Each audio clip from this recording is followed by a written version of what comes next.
With me today is Daniel McAdams, who's the Executive Director of the Institute for Peace and Prosperity. Daniel, welcome today. Thank you, Dr. Paul. Good. There's some activity in Washington right now. There's major legislation going on. It's been debated for months. Of course, there's a little bit of confusion because the members of Congress aren't even allowed to read it of what they're getting to do. But it's this Trade Promotion Authority, and we know that. We've heard about it. While I was in Congress, I had to vote on it quite frequently, and that is to transfer power from the Congress to the President to design some trade agreements, which quite frankly, is unconstitutional because the responsibility falls on the Congress. But it's a little more complex than this, and more so this time than before, because this Trade Promotion Authority, also called Fast Track, involves more than one piece of legislation. Is that correct? Yeah, I think what it would do is it would facilitate the implementation of 3 pending trade deals. One of them that we know very well is a Trans-Pacific Partnership, which is a U.S. trade deal with Asia. The other 2 are secret. Well, we better not say it but they involve with trade, and those are the ones that, this is unbelievable, that the lobbyists, the people who represent big business, the corporations, have been allowed to read those where the members of Congress are not allowed to read it. Exactly. And, you know, Public Citizen, who you remember we worked with, they're generally a more progressive organization. We worked with them on CAFTA a number of years ago. They pointed out on their website that 500 official corporate trade advisors have special access to the document. That is amazing. You know, this just came up in committee. I guess it was on the Rules Committee, where Congressman Burgess from Dallas pushed Ryan pretty much on this about it being classified. And Ryan, what does he really reveal with his statement? You know, it reveals a lot, because he said that because he was being pressed on why can't the members of Congress read that. And his quote is, "It's classified. It'll be made public once it's agreed to." Does that remind us of anybody who might have said something like this? You know, think about how much the Republicans pounced on Nancy Pelosi when she said, we got to pass it so we can read it, in reference to Obamacare. This just goes to show that the elites are really of one mind and one party. You know, the one thing that bugs me still, as much as it did back then, was the hypocrisy of it. So here they want to classify it and keep it secret. We're not allowed to do it. It's best for the country. It's for freedom and free trade. At the same time, when the president had a little bit of diplomacy going on, you know, the Congress came down pretty hard, though they might have been technically correct on knowing what was going on. But boy, they were demanding openness, transparency, nothing secret, don't say a word. And yet a president does have authority, I believe, to at least talk to another country and try to work things out. So in one time, yeah, they're for all this transparency. Another time, they want to cover up. But, you know, some people call it fast track, and it's a good descriptive term because they want to speed things up. But speeding it up is one thing. I think it's cover things up that might be the more important thing. Dr. Paul, you've been through a number of these kinds of fights. We understand that the outcome of this vote is by no means assured. So you've been in the ring, when, so to speak, when these things happen.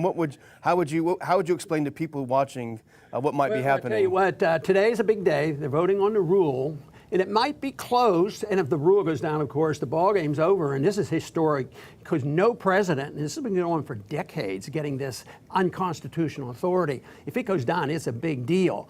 And right now, because people are frustrated with the economy, and there's progressive Democrats joining populist libertarian Republicans. But I think this points out what's going on up here is that when push comes to shove, the leadership of both parties are like this, whether it has to do with giving the president authority to go to war, whether it's going to have these trade agreements, whether it's defending the Fed, and on and on. They're one and the same. But there's a chance that this might be a very, very tight vote, and even if they do pass the rule, they plan to vote on final passage tomorrow. But believe me, there is a lot of arm twisting going on, and there are a lot of promises being made and deals being made. You get this amendment, or we'll give you this for this district, and it won't let up until they have the votes.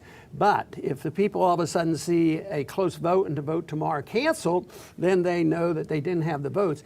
Once in a while, they'll go ahead and have the vote thinking, well, we'll get those last 2 votes or 3 votes at the last minute, and they're defeated. So the big question would be how many have not committed yet. Yeah. But it's going to be a close fight. But this is a little bit nastier than most of it. And I think it's a reflection of the way the people feel, about the economy, and they're being told things. I think it's pure deception, because a lot of good conservative Republicans who lean toward free markets and think, oh yeah, I'm for free trade.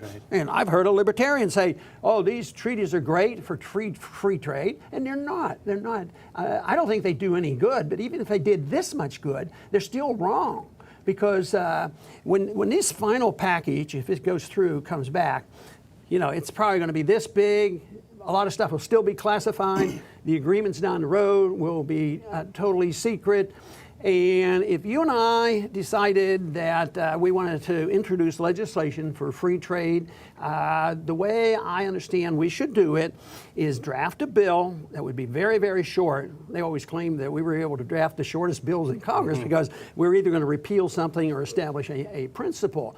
So they said that the bill only has to say, that what are the tariffs for free trade, that we won't have tariffs or whatever. You can do it in 1 page, but it should be done by the Congress, and it should be done unilaterally. These agreements and all these complex agreements, and it really does, and I think you already mentioned it about China. It's an exclusion of China. Here we are, we're shifting, the Middle East is in total chaos, and we're running out of wars to fight, so the peace president now wants to stir up trouble and take on China in the China Sea. I keep thinking us taking China on about those little islands they're creating. What if they made the point that, what if the world came down hard on us if we became a weaker nation? Say, hey, how did you guys get Guantanamo? Do you want us to fly over there and deal with that? So I think this has politics involved. I think it's trying to punish China, just as we have been punishing Russia. Of course, Russia's joining China, and it's a financial thing. So there's probably a lot of finances involved in this as well. The second largest economy in the world happens to be in Asia, as you point out, and that's China, the one country that's included disincluded from the region. It's interesting. In 1984, George Orwell, when he talked about newspeak, it was the necessity to create an entirely new language so that you forget what words really mean and they become meaning something different. And I think this is a perfect example of what free trade has come to mean. As you say, nobody could say they're against free trade.